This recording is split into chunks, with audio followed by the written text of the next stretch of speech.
வந்தியத்தேவன பாதாள சிறையிலிருந்து விடுவிக்க போறேன்னு பொன்னியின் செல்வர் குந்தவை கிட்ட சொல்லிட்டு கிளம்புறாரு. அந்த சமயத்துல சேனாதிபதியா இருந்த பூதி விக்ரமகேசரியும் மலையமானும் வந்து அவர் போக விடாம தடுக்கிறாங்க. அத்தோட நீ இப்ப போய் வந்தியத்தேவனை விடுவிச்சா அதனால் நிறைய பிரச்சனைகள் வரும். ஏன்னா ஆதித்த கரிகாலன பதவி ஆசைக்காக நீதான் வந்தியத்தேவன் மூலமா கொலை செய்தேன்னு ஒரு குற்றச்சாட்டு இருக்குன்னு மலையமான் சொல்றாரு. அத கேட்டு மத்தவங்க எல்லாம் திடுக்கிட்டு போறாங்க. பிறகு வந்தியத்தேவன இப்போதைக்கு விடுவிக்க முடியாது. ஆனாலும் நாம போய் பார்த்துட்டாவது வரலான்னு குந்தவை, பொன்னியின் செல்வர், வானதி, மணிமேகலை எல்லாரும் கிளம்பி போறாங்க. ஆனா அவங்க போகும்போது பாதாள சிறையில வந்தியத்தேவன் இல்ல. இதத்தான் முந்தின பகுதியோட இறுதியில கேட்டீங்க. தொடர்ச்சிய இந்த பகுதியில கேட்க போறீங்க.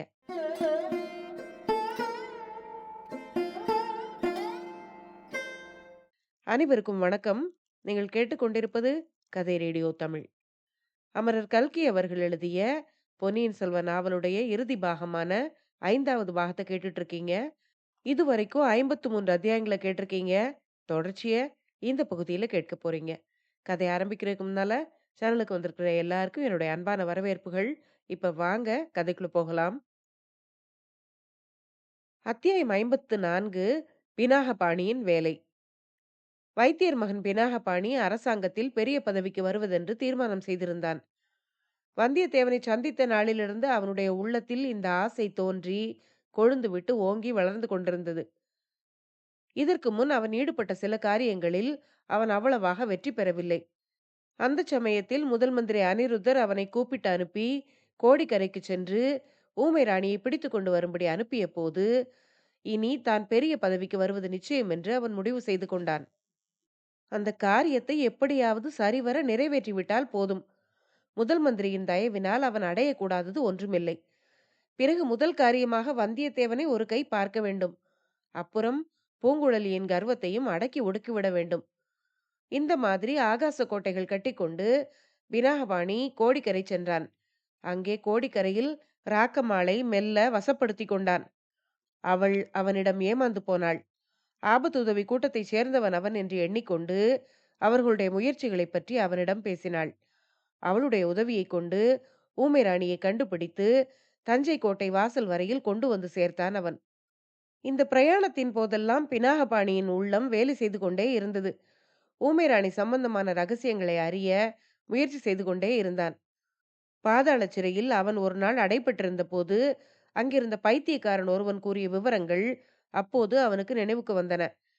அப்போது அவை பைத்தியக்காரனின் உளறலாக அவனுக்கு தோன்றியது. இப்போது அவன் கூறியவற்றில் உண்மை இருக்கும் என்று எண்ணினான் அவன். ஊமை ராணி ஏறியிருந்த பல்லக்கு தஞ்சை கோட்டைக்கு அருகில் வந்த சமயம் புயலும் மழையும் அடித்து அவன் மீது மரம் முறிந்து விழுந்தது. அதனால் ஏற்பட்ட காயங்கள் ஆறிய பின் அவன் முதன் மந்திரி அனிருத்தரை பார்க்க போனான். அதற்குள்ளே மிக முக்கியமான சம்பவங்கள் நிகழ்ந்துவிட்டன. ஊமை ராணி சக்கரவர்த்தியின் உயிரை காப்பதற்காக உயிரை விட்டுவிட்டாள். கரிகாலர் கொலை உண்டு இறந்து விட்டார். அடுத்த பட்டம் யாருக்கு என்பதை பற்றி நாடு நகரமெல்லாம் அல்லோல கல்லோலப்பட்டு கொண்டிருந்தது. தஞ்சை கோட்டை கொடும்பாளூர் வேளாரின் வசத்துக்கு வந்துவிட்டது. பழுவேட்டரையர்களும் அவர்களைச் சேர்ந்த சிற்றரசர்களும் படை திரட்டி கொண்டிருப்பதாக செய்தி பரவியது. பெரிய உள்நாட்டு போர் மூழலாம் என்பதற்கு அறிகுறிகள் தென்பட்டன. இத்தகைய கொந்தளிப்பான நிலையில் வைத்தியர் மகன் பினாகபாணி முதல் மந்திரி அனிருத்தரை போய் பார்த்தான். பெரும் கவலை கடலில் ஆழ்ந்திருந்த அன்பில் பிரம்மராயர் பினாகபாணியோடு அதிகம் பேசி காலம் போக்க விரும்பவில்லை. தான் இட்ட காரியத்தை அவன் நிறைவேற்றிவிட்டபடியால் அவனுக்கு பரிசு கொடுத்து சீக்கிரமாக அனுப்பிவிட விரும்பினார். ஆனால் பினாகபாணி பாதாள சிறையில் தான் சந்தித்த பைத்தியக்காரனை பற்றி சொல்லத் தொடங்கியதும் அவருடைய உள்ளம் அவன் பக்கம் திரும்பியது. பாண்டிய ராஜ்யத்தின் புராதனமான மணிமகுடமும் தேவேந்திரன் அளித்ததாக கூறப்படும் ரத்தினஹாரமும் இலங்கையில் எங்கே இருக்கின்றன என்பது அந்த பைத்தியக்காரனுக்கு தெரியும் என்று தெரிந்ததும் அனிருத்தர் மிகுந்த ஆர்வம் கொண்டார். அந்த மணிமகுடத்தையும் ரத்தினஹாரத்தையும் தேடி கண்டுபிடிப்பதற்கு பராந்தக சக்கரவர்த்தியின் காலத்திலிருந்து முயன்றும் பலன் கிடைக்கவில்லை. அவற்றை கைப்பற்றும் வரையில் பாண்டிய வம்சத்தைச் சேர்ந்தவன் என்பதாக யாராவது ஒருவன் முளைத்து கொண்டேதான் இருப்பான். தீர்ப்புரம்பியத்தில் நள்ளிரவில் ஒரு சின்னஞ்சிறு பையனை பாண்டிய சிங்காசனத்தில் ஏற்றி மகுடம் சூட்டிய நாடகத்தை பற்றி அனிருத்தர் ஆழ்வார்க்கடியான் மூலம் அறிந்திருந்தார். இந்த மாதிரி யாராவது சிலர் அவ்வப்போது கிளம்பிக் கொண்டேதான் இருப்பார்கள். அவர்களுக்கு ஈழத்து அரசர்களும் சேர மன்னர்களும் உதவி செய்வார்கள். பாண்டிய நாடு ஒரு வழியாக சோழ சாம்ராஜ்யத்துடன் சேர்ந்து விட்டதாக ஏற்பட்டால் சோழ சக்கரவர்த்தியே மதுரையிலும் முடிசூட்டிக் கொள்ள வேண்டும். அந்த வைபவத்தின் போது பாண்டிய வம்சத்தின் புராதன கிரீடத்தையும் ரத்தின ஹாரத்தையும் சோழ சக்கரவர்த்தி அணிய வேண்டும். இவையெல்லாம் முன்னமே அனிருத்தர் தீர்மானித்திருந்த காரியங்கள். ஆகையினாலேயே ஈழ நாட்டுக்கு படையெடுத்துச் சென்ற ஒவ்வொரு சோழ தளபதியிடமும் அனிருத்தர் மேற்கூறிய மணிமகுடத்தையும் ரத்தினஹாரத்தையும் கண்டுபிடித்து கொண்டு வரும்படி சொல்லி அனுப்பி கொண்டிருந்தார். இதுவரையில் ஒருவராவது அக்காரியத்தில் வெற்றி பெறவில்லை. இப்போது பாதாள சிறையில் உள்ள ஒருவனுக்கு அவை இருக்குமிடம் தெரியும் என்று கேள்விப்பட்டதும் அன்பில் அனிருத்த பிரம்மராயர் ஆர்வம் கொண்டது இயற்கையே அல்லவா? வைத்தியர் மகன் இன்னொரு செய்தியையும் கூறினான். அது முதல் மந்திரியின் ஆர்வத்தை அதிகமாக்கியதோடு கவலையையும் உண்டாக்கியது. அந்த பைத்தியக்காரன் சோழ வம்சத்தை பற்றி ஒரு மகத்தான ரகசியம் தனக்கு தெரியும் என்றும், சோழ சிங்காதனத்துக்கு உரிமை கொண்டாடும் இளவரசன் ஒருவன் உண்மையில் சோழ வம்சத்தைச் சேர்ந்தவனே அல்ல என்று கூறியதாக பினாகபாணி கூறினான். இதையெல்லாம் கேட்டதும் அனிருத்தர் முதலில் தானே பாதாள சிறைக்கு போய் அந்த பைத்தியக்காரனை பார்க்க எண்ணினார். பிறகு அந்த எண்ணத்தை மாற்றிக்கொண்டார். தாம் அங்கே போனால் எதற்கு என்னத்திற்கு என்ற கேள்விகள் கிளம்பும். மலையமானும் வேளாரும் அனிருத்தரிடம் பூரண நம்பிக்கை கொண்டிருக்கவில்லை. அவர்கள் சக்கரவர்த்தியின் விருப்பத்தின்படி மதுராந்தகன் கட்சியை ஆதரிப்பதாகவே கருதியிருந்தார்கள். அதனால் அனிருத்தர் வைத்தியர் மகனையே உபயோகித்துக் கொள்ள விரும்பினார். தம் முத்திரை மோதிரத்தை கொடுத்து பாதாள சிறைக்கு சென்று அந்த பைத்தியக்காரனை பார்த்து வரும்படி கூறினார். பினாகபாணி அவ்விதமே அப்பைத்தியக்காரனை பார்க்க போனான். பக்கத்து அறையில் வந்தியத்தேவன் அடைக்கப்பட்டு கிடந்ததை பார்த்ததும் அவனுக்கு குதூகலமே உண்டாகிவிட்டது. அந்த அறையின் வாசலில் சிறிது நேரம் நின்று வந்தியத்தேவனுடன் பேச்சு கொடுத்தான். வந்தியத்தேவன் அவனுடன் பேசவில்லை. அதனால் ஆத்திரமடைந்து அவனை நன்றாக திட்டிவிட்டு அடுத்த அறைக்கு போனான். போனபோது உண்மையில் அவன் பைத்தியக்காரனே அல்ல என்பதை பினாகபாணி கண்டுகொண்டான். பிறகு பாண்டிய நாட்டு மணிமகுடம், ரத்தினஹாரம் ஆகியவற்றை குறித்து கேட்டான். பைத்தியக்காரன் உடனே மௌனமானான். சோழ வம்சத்து ரகசியத்தை பற்றியும் சொல்ல மறுத்துவிட்டான். எனக்கு முதலில் விடுதலை உத்தரவு வாங்கி வா, பிறகுதான் சொல்வேன் என்று கூறிவிட்டான். திரும்பி வந்த பினாகபாணி முதல் மந்திரியிடம் தன்னுடைய தோல்வியை பற்றி கூறினான். அவனை விடுவித்துக் கொண்டு வந்தால் நிச்சயம் பலன் கிட்டும் என்றும் தெரிவித்தான். முதல் மந்திரிக்கும் அது உசிதமாக தோன்றியது. அதன் பேரில் கொடும்பாளூர் வேளாரை பார்த்து அவரிடம் ஒருவாறு இந்த செய்தியை கூறினார். சின்ன பழுவேட்டரையரால் பல வருஷங்களுக்கு முன்னால் சிறையில் அடைக்கப்பட்ட ஒரு கைதியை முதல் மந்திரியின் விருப்பத்தின் பேரில் விடுதலை செய்வதில் பெரிய வேளாருக்கு ஆட்சேபம் ஒன்றும் தோன்றவில்லை. எனவே அப்பைத்தியக்கார கைதியை விடுதலை செய்ய கட்டளை எழுதி கொடுத்தார். அதை வாங்கிக் கொண்டு பினாகபாணி கர்வத்துடன் பாதாள சிறைக்கு சென்றான். முதலில் வந்தியத்தேவன் அறையின் வாசலில் நின்று அவனை விடுதலை செய்ய உத்தரவு கொண்டு வந்திருப்பதாக சொன்னான். வந்தியத்தேவன் அதை உடனே உண்மை என்று நம்பி நன்றி கூறத் தொடங்கினான். உடனே பினாகபாணி தன்னுடைய உண்மை சுரூபத்தை காட்டலானான். வந்தியத்தேவனை நன்றாக திட்டிவிட்டு, உனக்கு நார்ச்சந்தி மூலையில் கழுமரத்தின் மேலேதான் விடுதலை என்று எகத்தாளம் செய்தான். பிறகு அடுத்த அறைக்கு சென்று பைத்தியக்காரனுடன் சுமூகமாக பேசினான். அவனை சுவரோடு சேர்த்து பிணைத்திருந்த சங்கிலிகளை அவிழ்த்து விட்டான். இதோ உனக்கு விடுதலை உத்தரவு வாங்கி கொண்டு வந்திருக்கிறேன். இப்போதாவது உனக்கு தெரிந்த ரகசியங்களை சொல்லுவாயா என்று கேட்டான். முதல் மந்திரி அனிருத்தரிடம் அவனை அழைத்து போவதற்கு முன்னால் தானே அந்த ரகசியங்களை அறிந்து கொள்ள வைத்தியர் மகன் விரும்பினான். பைத்தியக்காரன் தன்னுடைய விடுதலையில் அவ்வளவு உற்சாகம் கொண்டவனாக காணப்படவில்லை. வெளியேறுவதற்கும் அவசரப்பட்டவனாக தோன்றவில்லை. பினாகபாணியின் வார்த்தையில் அவ்வளவு நம்பிக்கை கொண்டவனாகவும் தெரியவில்லை. என்ன, ஏது, உத்தரவு யார் கொடுத்தது? சிறையிலிருந்து வெளியேறுவது நிச்சயமா? கோட்டையிலிருந்து வெளியே போக விடுவார்களா என்று திரும்ப திரும்ப கேட்டுக்கொண்டிருந்தான். அப்போது திடீரென்று பக்கத்து சுவரிலிருந்து சில கற்கள் பெயர்ந்து விழுந்தன. பினாகபாணி என்னவென்று திரும்பி பார்த்தபோது வந்தியத்தேவன் அவன் பின்னால் நிற்பதை கண்டான். பினாகபாணி இடுப்பில் செருகியிருந்த கத்தியை அவசரமாக எடுத்துக்கொண்டான். வந்தியத்தேவன் அவன் மீது பாய்ந்து கழுத்தை கெட்டியாக பிடித்து கொண்டான். கையில் இருந்த கத்தியையும் தட்டிவிட்டான். இருவரும் சிறிது நேரம் உருண்டு புரண்டு துவந்த யுத்தம் செய்தார்கள். அச்சமயம் பைத்தியக்காரன் சுவரில் மாட்டியிருந்த சங்கிலி ஒன்றை தூக்கி பினாகபாணியின் கழுத்தில் போட்டு இறுக்கினான். அத்தியாயம் 55. பைத்தியக்காரன். கடம்பூரிலிருந்து தஞ்சை பிரயாணத்தின் முதல் பகுதியில் வந்தியத்தேவன் பெரும்பாலும் நினைவிழந்த நிலையில் இருந்தான். கட்டை வண்டி ஒன்றில் அவனை கட்டி போட்டிருந்தார்கள். கரிகாலன் உயிரிழந்த அன்று இரவு புகையும் தீயும் அவனை வெகுவாக வாட்டியிருந்தன. பிரயாணத்தின் போது சிறிது நினைவு தோன்றிய போதெல்லாம் கண்களின் எரிச்சலும் உடம்பின் நோவும் அவனுக்கு அளவில்லாத வேதனையை உண்டாக்கின. வந்தியத்தேவன் கண் விழித்து பார்த்தபோது கையில் தீவர்த்திகளை பிடித்த காவல் வீரர்கள் இவனை ஒரு படகில் ஏற்றி இருக்கிறார்கள் என்று தெரிந்து கொண்டான். இது என்ன நதியோ தெரியவில்லை. கொள்ளிடம் அல்லது காவேரி அல்லது குடமுருட்டி ஆறாக இருக்கலாம். அதற்குள் மறுபடியும் இருள் வந்து கவிந்து அவனுடைய அறிவை மறைத்துக் கொள்கிறது. பிறகு திடீரென்று 7 கடலும் கொந்தளித்து பொங்குவது போன்ற சத்தம் கேட்கிறது. இப்போது வந்தியத்தேவன் பூரண உணர்வு வந்தவனாக கண் விழித்து பார்த்தான். எதிரே சற்று தூரத்தில் தஞ்சாவூர் கோட்டை வாசல் தெரிகிறது. அவன் கட்டுண்டு கிடந்த கட்டை வண்டிக்கு முன்னாலும் பின்னாலும் நாலாபுறங்களிலும் ஜனசமுத்திரமாக காட்சியளிப்பதை காண்கிறான். அத்தனை பேரும் சேர்ந்து ஓலமிடும் ஓசைதான் 7 கடலும் பொங்குவது போன்ற சத்தமாக தனக்கு கேட்டது என்று அறிகிறான். ஆதித்த கரிகாலரின் கடைசி ஊர்வலம் தஞ்சை கோட்டையை நெருங்கிவிட்டபடியால் தான் அவ்வளவு கூட்டம் என்று தெரிந்து கொள்கிறான். சிறிது நேரத்துக்கெல்லாம் அத்தனை கூட்டமும் அவ்விடத்தை விட்டு அகன்று சென்று விடுகிறது. அவனும் சம்புவரையரும் மட்டும் காவலர்கள் சிலர் புடைசூழ தஞ்சை கோட்டைக்குள் அழைத்துச் செல்லப்படுகிறார்கள். ஆஹா, அந்த மகாவீரரின் இறுதி கிரியைகள் நடக்கும்போது அவருடைய அந்தரங்கத்துக்குரிய தோழனாக இருந்த தனக்கு அருகில் இருக்கவும் இயலாமல் போயிற்று. கடைசி வரையில் அவருடைய உயிருக்கு ஆபத்து வராமல் பாதுகாக்க எவ்வளவோ முயற்சி எடுத்து தோல்வி அடைந்ததன் பேரில் அவரை கொன்றதாகச் சொல்லி குற்றம் சுமத்தி இருக்கிறார்கள். கரிகாலருடைய திருமேனி கடம்பூர் மாளிகையில் பிடித்த தீயிலேயே எரிந்து போகாமல் இத்தகைய மகாவீரனுக்குரிய மரியாதைகளை பெருந்திரளான மக்கள் செய்வது சாத்தியமாகும்படி செய்தவன் அவன். அப்படிப்பட்ட தன்னை இப்போது கொலைகாரர்களையும் சதிகாரர்களையும் அடைக்கும் பாதாள சிறைக்கு கொண்டு போகிறார்கள். கொண்டு போனால் என்ன? சீக்கிரத்திலேயே தன்னை பற்றி இளைய பிராட்டியும் பொன்னியின் செல்வரும் விசாரிப்பார்கள். விசாரித்து தான் சிறையில் அடைக்கப்பட்டது தெரிந்ததும் பதைபதைத்து போவார்கள். உடனே சிறையின் சாவியை எடுத்துக்கொண்டு ஓடி வருவார்கள். தன்னை விடுதலை செய்வார்கள். கரிகாலரின் உயிரை தன்னால் காப்பாற்ற முடியாமல் போன போதிலும் அவருக்காக தான் செய்த முயற்சிகளை எல்லாம் அறிந்து பாராட்டுவார்கள். ஆனால் உண்மையாகவே பாராட்டுவார்களா? தன்னுடைய ஞாபகம் அவர்களுக்கு இருக்குமா? சகோதரனை பறிகொடுத்தவர்கள் அந்த துக்கத்தில் மற்றதையெல்லாம் மறந்துவிட மாட்டார்களா? தான் குற்றவாளி இல்லை என்று சொன்னால்தான் நம்புவார்களா? நம்பினாலும் முன்போல் தன் பேரில் நட்புரிமை பாராட்டுவார்களா? இப்படி எண்ணிக்கொண்டிருந்த போது தங்க நாணய தொழிற்சாலையின் வழியாக அவனை பாதாள சிறைக்கு கொண்டு போனார்கள். அந்த தொழிற்சாலையை சின்ன பழுவேட்டரையர் சற்று முன்னதாகவே மூடிவிட்டார்.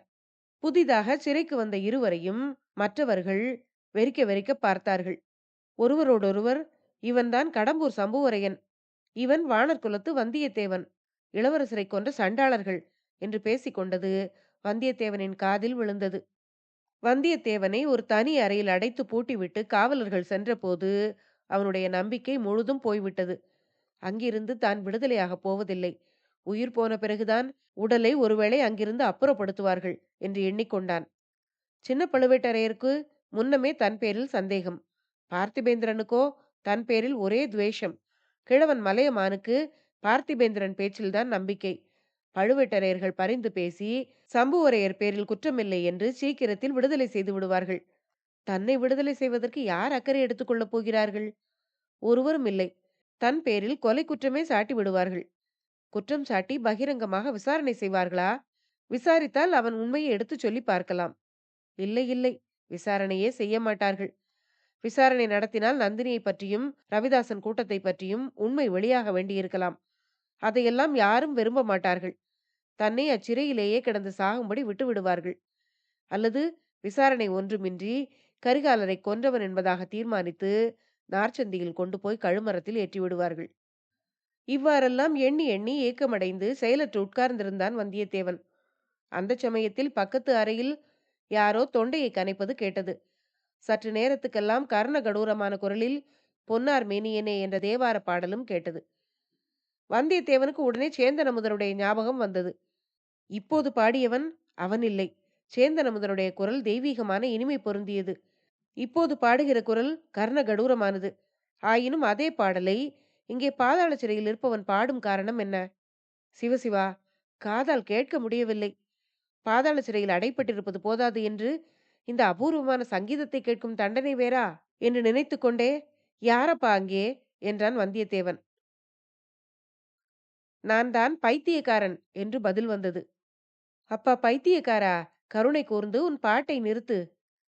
ஏன், என்னுடைய பாட்டு உனக்கு பிடிக்கவில்லையா? பிடிக்காமல் என்ன? உன் பாட்டு எனக்கு ரொம்ப ரொம்ப பிடிக்கிறது. இந்த பாட்டை உனக்கு யார் சொல்லிக் கொடுத்தது என்று கேட்டான் வந்தியத்தேவன். நீ இருக்கும் அறையில் சில காலத்துக்கு முன்பு இன்னொரு வாலிபன் இருந்தான். அவன் சில நாட்கள் தான் இங்கே இருந்தான். அப்போது அவன் ஓயாமல் இந்த பாட்டை பாடிக்கொண்டிருந்தான். எனக்கும் அது பாடமாகிவிட்டது என்றான் அவன். வந்தியத்தேவன் உடனே அந்த வாலிபன் சேந்தன் அமுதன் தான் என்று தீர்மானித்துக் கொண்டான். தான் தப்பித்துச் செல்வதற்கு உதவி செய்வதற்காக சேந்தன் அமுதனை சின்ன பழுவேட்டரையர் சில நாட்கள் பாதாள சிறையில் அடைத்திருந்தார் என்பதை கேள்விப்பட்டிருந்தான்.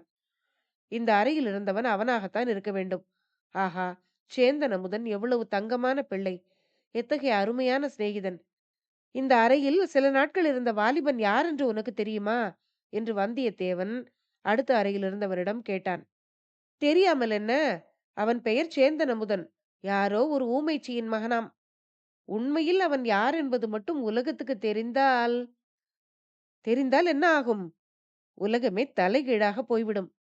உலகம் தலைகீழானால் நமக்கு இந்த பாதாள சிறையிலிருந்து விடுதலை கிடைக்குமா? நிச்சயமாக கிடைக்கும். அப்படியானால் அவன் யார் என்றுதான் சொல்லேன். அவ்வளவு சுலபமாக உன்னிடம் சொல்லிவிடுவேனா? அதை சோழ சக்கரவர்த்தியின் காதிலே மட்டும்தான் சொல்வேன். இன்னும் சுந்தர சோழர் தானே சோழ நாட்டின் சக்கரவர்த்தியாயிருக்கிறார் என்று கேட்டான் அவன். ஆமாம், அதை பற்றி உனக்கு என்ன சந்தேகம்? சில நாளைக்கு முன்பு இங்கே சில மாறுதல்கள் நடந்தன. பழைய சிறை காவலர்கள் எல்லாம் மாறி புதிய சிறை காவலர்கள் வந்தார்கள். தங்க நாணய வார்ப்படசாலையை மூடிவிட்டார்கள். அதை மூடாதிருந்த போது கன்னர்கள் வேலை செய்யும் சத்தம் இடைவிடாமல் கேட்டுக்கொண்டிருக்கும். ஆமாம், ஏன் மூடிவிட்டார்கள்? ஏன் காவல்காரர்கள் மாறினார்கள் என்று வந்தியத்தேவன் கேட்டான். சின்ன பழுவேட்டரையர் கோட்டை காவலை விட்டு ஓடி போய் விட்டாராம். கொடும்பாளூர் வேளார் தஞ்சை கோட்டையை பிடித்துக் கொண்டாராம். காவல்காரர்களின் பேச்சிலிருந்துதான் இவைகளை தெரிந்து கொண்டேன் என்றான் அந்த பைத்தியக்காரன். ஓஹோ, அதுவும் அப்படியா என்றான் வந்தியத்தேவன். உண்மையிலேயே அதை கேட்டு அவன் பெரு வியப்படைந்தான். கொடும்பாளூர் பூதி விக்ரமகேசரி தன்னை நன்கு சோதித்து அறிந்தவர். அவர் ஒருவேளை தன் பேச்சை நம்பி தன்னை விடுதலை செய்வாரா? அவரால் தான் அது எப்படி முடியும்? இளவரசர் கரிகாலரை கொன்றவன் என்று குற்றம் சாட்டப்பட்டவனை யார்தான் எளிதில் விடுதலை செய்துவிட முடியும்? வந்தியத்தேவன் இப்படி எண்ணிக்கொண்டிருக்கும் போதே, என்ன தம்பி மௌனமாகிவிட்டாய்? மறுபடியும் பாடத் தொடங்கட்டுமா என்று பைத்தியக்காரன் தொண்டையை கனைத்தான். வேண்டாம் வேண்டாம், நீ கூறியதை பற்றி யோசித்துக் கொண்டிருந்தேன். சேந்தன் அமுதன் ஊமைச்சியின் மகன் அல்லவென்று சொன்னாயே, பிறகு அவன் யாராயிருக்கும் என்று யோசிக்கிறேன். அப்பா, நீ அந்த பேச்சை விட்டுவிட்டு வேறு ஏதாவது சொல்லு என்றான் பைத்தியக்காரன். சரி, நீ உன்னை எதற்காக பைத்தியக்காரன் என்று சொல்லிக் கொள்கிறாய் என்று கேட்டான் வந்தியத்தேவன். இங்கே வந்தவர்கள் எல்லோரும் என்னை பைத்தியக்காரன் என்று சொல்லுவதனாலேதான் என்றான் அவன். ஏன் அப்படி அவர்கள் எல்லோரும் சொல்லுகிறார்கள்? அதுவா, ஈழத்தில் பாண்டிய வம்சத்து மணிமகுடமும் தேவேந்திரன் அளித்த ரத்தினஹாரமும் இருக்கும் இடம் எனக்கு தெரியும். என்னை விடுதலை செய்தால் அவை இருக்கும் இடத்தை சொல்வேன் என்று இங்கே வருகிறவர்களிடமெல்லாம் நான் சொல்வதுண்டு. அதற்காகத்தான் என்னை பைத்தியம் என்கிறார்கள் என்றான் அவன். உன்னை பைத்தியம் என்கிறவர்கள்தான் உண்மையான பைத்தியக்காரர்கள். உன்னை நான் பரிபூரணமாக நம்புகிறேன். ஆனால் நம்பி என்ன பயன்? என்னால் உனக்கு எந்த உதவியும் செய்ய முடியாதே என்றான் வந்தியத்தேவன். அப்படி சொல்லாதே. நீ இப்போது இருக்கும் அறையில் அடைக்கப்படுகிறவர்கள் எல்லோரும் சீக்கிரத்தில் விடுதலை செய்யப்படுவது வழக்கமாயிருந்து வருகிறது என்று சொன்னான் அவன். அது என்ன வழக்கம்? நீ உதாரணங்களை சொல் பார்க்கலாம் என்றான் வந்தியத்தேவன். யாரோ வைத்தியர் மகன் ஒருவன், பினாகபாணி என்கிறவன், உன் அறையில் அடைக்கப்பட்டிருந்தான். அவனை பழுவூர் ராணி நந்தினி தேவி வந்து விடுதலை செய்து அழைத்து போனாள். அந்த அறையிலேயே சேந்தன் அமுதன் இருந்தான். அவனை குந்தவை தேவியும் கொடும்பாளூர் இளவரசியும் வந்து விடுதலை செய்தார்கள். அவன் சொன்னதை கேட்டு வந்தியத்தேவன் ஒரு நெடிய பெருமூச்சு விட்டுவிட்டு, அந்த மாதிரி என்னை வந்து விடுதலை செய்ய எந்த ராணியும் இளவரசியும் வரமாட்டார்கள் என்றான். அப்படியானால் நானே உன்னை விடுதலை செய்கிறேன் என்றான் அடுத்த அறையில் இருந்தவன். இப்போதுதான் நீ பைத்தியக்காரனைப் போல பேசுகிறாய் என்றான் வந்தியத்தேவன். இல்லை இல்லை, என் வார்த்தையை நம்பு என்றான் அவன். எனக்கும் இப்போது வேறு வழி இல்லை, உன்னை நம்பித்தான் தீர வேண்டும் என்று வந்தியத்தேவன் கூறியதும், அப்படியானால் இன்று இரவு காவலர்கள் வந்து நமக்கு உணவு அளித்துவிட்டு போகும் வரையில் பொறுமையுடன் இரு என்றான் பைத்தியக்காரன் என்று பெயரை வாங்கியவன். அத்தியாயம் 56. சமய சஞ்சீவி. அன்று இரவு கடைசி காவலன் வந்துவிட்டு போனதும் வந்தியத்தேவன் அடுத்த அறையில் இருந்த பைத்தியக்காரன் என்ன சொல்லப் போகிறான் என்று அறிய ஆவலுடன் காத்திருந்தான். அடுத்த அறையில் ஒரு பக்கத்து சுவரில் எலி பிராண்டுவது போல் ஏதோ சத்தம் கேட்டது. வந்தியத்தேவன் மெதுவாக, பைத்தியக்காரா, தூங்கிப் போய்விட்டாயா என்று கேட்டான். அதற்கு பதில் ஒன்றும் வரவில்லை. எலி பிராண்டும் சத்தம் மட்டும் மெதுவாக கேட்டுக்கொண்டிருந்தது.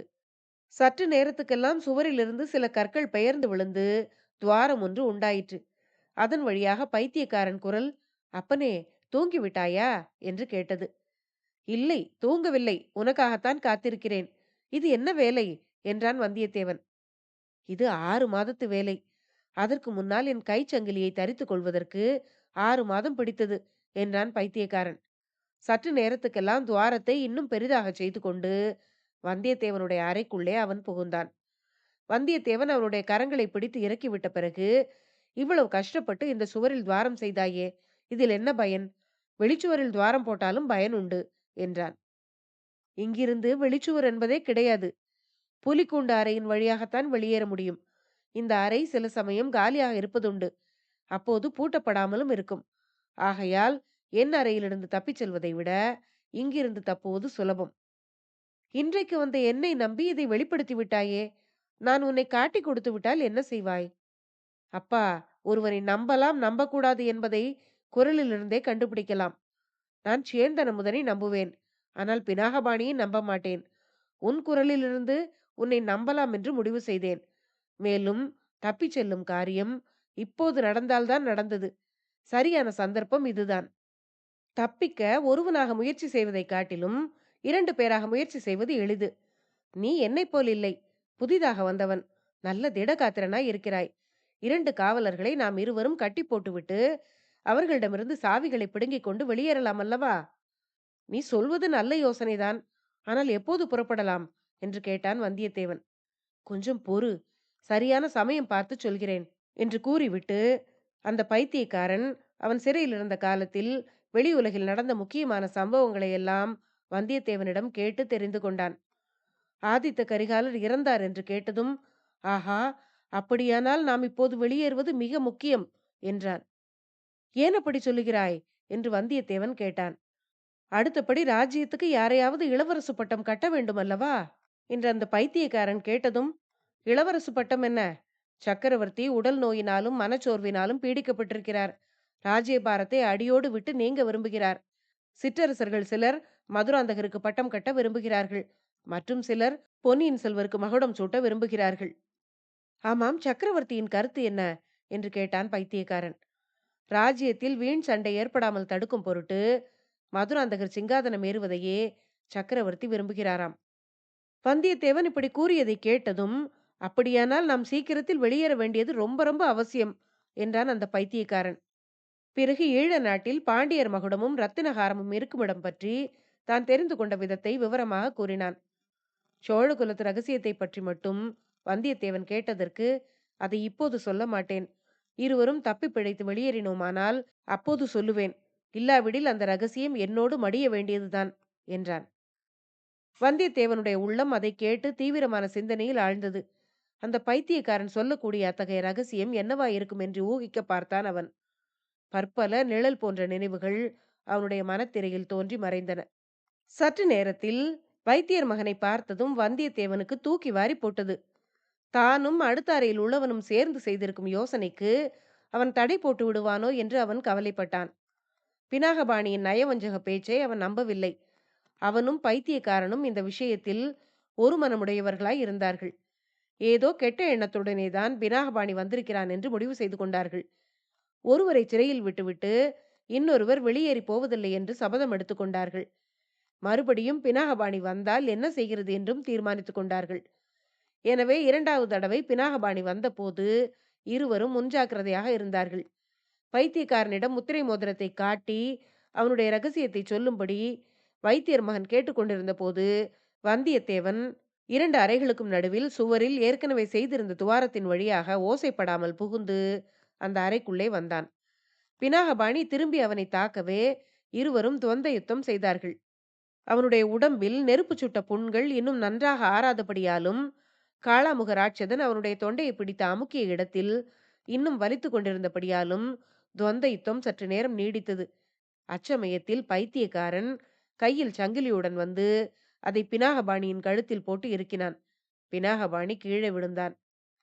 பிறகு இருவருமாக அவனை அந்த அறையின் சுவர்களில் இருந்த இரும்பு வளையங்களுடன் சேர்த்து கட்டினார்கள்.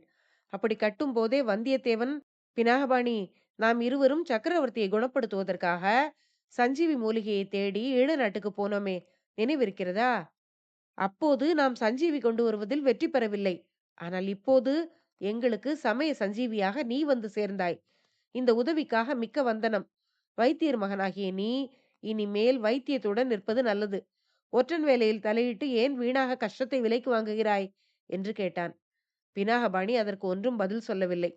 திடீரென்று நேர்ந்த இந்த விபத்தினால் அவன் பேச்சிழந்து நின்றான்.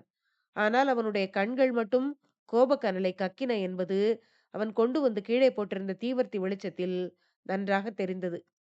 பிறகு இருவரும் வைத்தியர் மகன் கொண்டு வந்திருந்த அதிகார முத்திரையை கைப்பற்றிக் கொண்டார்கள். பினாகபாணியின் தலையில் சுற்றியிருந்த துணியை எடுத்து வந்தியத்தேவன் தன் தலையில் சுற்றி கொண்டான். அந்த அறையிலிருந்து வெளிவந்து கதவை பூட்டினார்கள். பிறகு மெல்ல நடந்து பாதாள சிறையின் படிக்கட்டில் ஏறினார்கள். வழி சரியாக தெரியாதவர்களாதலால் நிதானமாக அங்குமிங்கும் பார்த்து கொண்டு நடந்தார்கள். அப்போது புலிகளின் உருமல் சத்தம் கேட்டது. இருவருக்கும் மேலே போக சிறிது தயக்கமாகவே இருந்தது. ஒருவேளை தாங்கள் தப்புவதை எப்படியோ அறிந்து புலியை கூண்டிலிருந்து அவிழ்த்து விட்டிருப்பார்களோ? வந்தியத்தேவனும் பைத்தியக்காரனும் புலிக்கூண்டு அறைக்குள்ளே மெதுவாக எட்டி பார்த்தார்கள். அந்த அறையில் அச்சமயம் ஒரே ஒரு காவலன் தான் இருந்தான். உருமிய புலிகள் இருந்த கூண்டை அவன் உற்று நோக்கிக் கொண்டிருந்தான். ஒருவேளை புலிக்கூண்டை திறந்து புலிகளை தங்கள் மீது ஏவிவிட அவன் யோசிக்கிறானா என்ன? வந்தியத்தேவன் இப்படி எண்ணிய போதே வைத்தியர் மகன் கூச்சல் போட ஆரம்பித்திருந்தான். அந்த கூச்சல் இந்த காவலனுடைய சந்தேகத்தை கிளப்பி விட்டிருக்கலாம். பினாகபாணியின் வாயில் துணியை அடைத்து விட்டு வராதது எவ்வளவு தவறாக போயிற்று என்று எண்ணிக்கொண்டான் வந்தியத்தேவன். அத்தியாயம் 56 முடிவடைந்தது. அடுத்த பகுதியில அடுத்து வரும் அத்தியாயங்களை கேட்கலாம். நன்றி.